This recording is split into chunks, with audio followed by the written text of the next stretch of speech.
महाराष्ट्र प्रदेश committee के निर्देशानुसार नागपुर शहर जिला कांग्रेस कमेटी की ओर से बुधवार को गांधी पुतला वैरायटी चौक पर महाराष्ट्र जन सुरक्षा विधेयक के विरोध में आंदोलन आयोजित किया गया।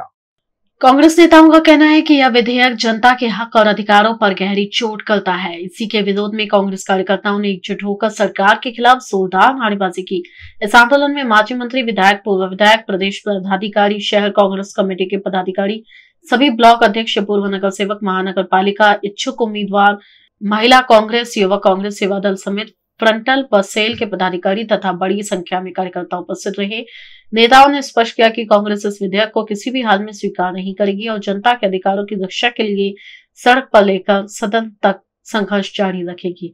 महाराष्ट्र जन सुरक्षा विधेयक सभागृहात जरी पारित केलं असेल बहुमताच्या जोरावर, तरी अनेक संघटना, सामान्य जनतेचा याला विरोध आहे आणि त्याचं समर्थन करण्यासाठी काँग्रेस पक्षातर्फे राज्यभर आज आंदोलन करण्यात येत आहे।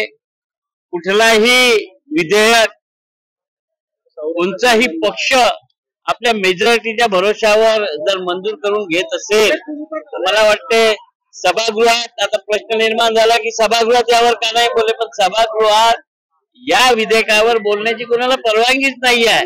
सभागृहात सरकारच्या विरोधात कुठल्याही प्रकरणावर बोलण्याची बंदीच राहते आणि म्हणून मला असं वाटतं की सामान्य जनतेचा हक्क, सामान्य जनतेला न्याय मिळवण्यासाठी जर सभागृहात नाही बोलू दिलं तर रस्त्यावर येऊन जनतेचं समर्थन करणं हे काँग्रेस पक्षाचं काम आहे आणि जनतेच्या हिताचं कार्य काँग्रेस पक्षातर्फे होत आहे आणि राज्यभर या विधेयकाच्या विरोधात आज आंदोलन सुरू आहे। बिलकुल कायदा मागे घेईपर्यंत हे आंदोलन सुरू राहणार आहे आणि वेळ आले तर रस्त्यावर उतरून हे आंदोलन होईल।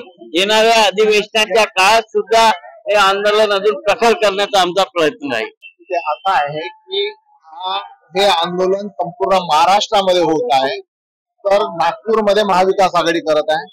या ठिकाणी राष्ट्रवादी काँग्रेस पार्टी आणि काँग्रेसने इथं केलेला आहे, परंतु इतरत्र ठिकाणी उबाटाचे कार्यकर्ते सुद्धा करत आहेत। त्यांचे पदाधिकारी हा जनसुरक्षेचा कायदा जो अतिशय लोकतंत्राला घातक आहे त्या कायद्याच्या विरोधामध्ये अनेक ठिकाणी नागपूर शहरामध्ये आंदोलन होत आहे। तिथे महाविकास आघाडीमध्ये शिवसेना असेल, उद्धव साहेबांची राष्ट्रवादी असेल, काँग्रेस असेल, वेगळ्या ठिकाणी करत आहे, पण इथं आम्ही एकत्र केलं।